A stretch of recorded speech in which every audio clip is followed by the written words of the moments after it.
جی خونی رشتے. تو اب پورا کنبا کٹوا دیا, جان دے دی, لیکن یہ بات نہیں مانی. اور یزید صرف یہ بات منوانا چاہتا تھا کہ اگر یہ مان گئے تو یہ بات میرے لیے آسان ہو جائے گی. اس کو اپنی ایک پھوپھی پسند آ گئی تھی اور وہ اس سے شادی کرنا چاہتا تھا. باقی وہ شرابیں بھی پیتا تھا, باقی وہ جو بھی غلط کام کرتا تھا اس پہ تو وہ نہیں کہہ رہا تھا کہ تم میری بات مان لو, وہ کہہ رہا تھا کہ یہ قرآن کی یہ والی آیت نہیں مانتا میں. تو بہت ضروری ہے کہ اس چیز کا بھی ذکر کیا جائے, لوگوں کو بتایا جائے کہ دیکھیں اس وجہ سے یہ واقعہ کربلا رونما ہوا ہے. ہم جی بالکل زیارات یہ ہے کیونکہ گئے لوگوں تھے. کا جو نورین صاحبہ, لوگوں کا جو مائنڈ ہے وہ کلیئر نہیں ہے, بعض کا نا وہ اس کو سمجھ نہیں پا رہے ہو, تو بعض پھر چیزیں بعد میں لوگوں کو سمجھ نہیں آتی. جی جی خیموں کو آگ لگائی گئی. حضرت امام حسین علی مقام کے گھرانے کے خیموں کو کیوں آگ لگائی گئی؟ کیونکہ خیموں کو یہ تو بتاتے آگ لگائی گئی, لیکن کیونکہ حضرت امام حسین نے وہ دستاویزات, وہ خطوط سامنے رکھ کے کہا تھا کہ کوفے والوں کو کہ کیا تم نے مجھے یہ خط نہیں لکھے تھے, کیا تم لوگوں نے مجھے بلایا نہیں تھا؟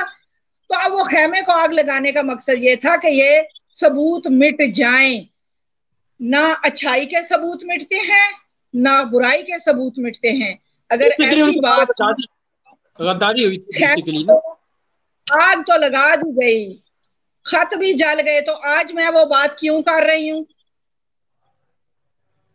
یہ کبھی بھی یہ ثبوت, نہ اچھائی کے نشان مٹتے ہیں, ہاں برائی کی جڑ اللہ تعالیٰ کاٹتے رہتے ہیں, اس کو کم کرتے رہتے ہیں, لیکن اچھے نشان بھی جاری رہتے ہیں, برے بھی. ٹھیک ہے, تو حقائق بھی بتانے چاہیے, اور اپنے آپ کو یعنی کہ اپنی سوچ کو جب آپ درست کریں گے, جب ہم اپنی سوچ کو سیدھا کر لیں گے تو ہمارا سارا نظام, ہمارا ڈھانچہ سیدھا, جیسی سوچ ویسی اپروچ. تو سب سے پہلے تو نیت میں یہ چیز نہ آنے دیں. سب سے پہلے نیت, ایک دم سے ساری چیزیں نہیں ہوتی. سب سے پہلے ایک انسان چلنا تو شروع کرے نا نیت کی طرف, مطلب رحم کھائے اپنے ساتھ, اپنے گھر والوں کے اوپر بھی رحم کھائے, اور اپنے باقی جو گھر والے ان کی عزت کا خیال رکھے. کیونکہ ایک بندہ اگر شرم و حیا سے عاری ہوتا ہے تو اس کے جو رشتہ دار ہوتے ہیں وہ نہ صرف اس کو اوائڈ کرتے ہیں, جو وہ بلکہ اس کے گھر والوں سے بھی اوائڈ کرتے ہیں. اب بات سمجھ نہیں آ رہی ہوتی, بعض کا مجھ سے لیڈیز آ کے ڈسکس کرتی ہیں تو جو نتیجہ نکلتا ہے, اور وہ پھر خود بتاتی بھی ہیں کہ جی اے ہے ہی پیڑی اے ہے ہی پیڑا ہے, تے پھر ایسرا ہوندا ہے. ٹھیک ہے, تو رشتہ دار تک جو ان سے وائٹ کرتے ہیں ان کو, حتیٰ کہ میں نے ایسے ایسے کیس دیکھے ہیں کہ بڑھتے بڑھتے بعد کے وہ رشتہ دار ان کے ساتھ ناتا کاٹ دیتے ہیں, اور اس میں کوئی گناہ بھی نہیں ہے. کیوں کہ ایسا آدمی یا عورت وہ اپنے جیسا بنانے کی کوشش, میں نے کل بھی کہا تھا کہ وہ اپنے جیسا بنانے کی کوشش کر رہا ہوتا ہے دوسروں کو بھی. یہ تو ایک انسان کی مطلب ایک فرقہ ہے یا انسان ہے, کوئی بھی, ان کی ضرورت ہوتی ہے کہ بھائی میرے جیسے ہو جائیں, باقی اچھا ہوگا تو وہ کہے گا میرے جیسے اچھے ہو جائیں, مطلب پیڑا ہوئے گا تو کہے گا میرے جیسے ہی ہو جائیں تاکہ مجھے کوئی برا نہ کہے. بس یہ مین اندر یہ تھنکنگ ہوتی ہے.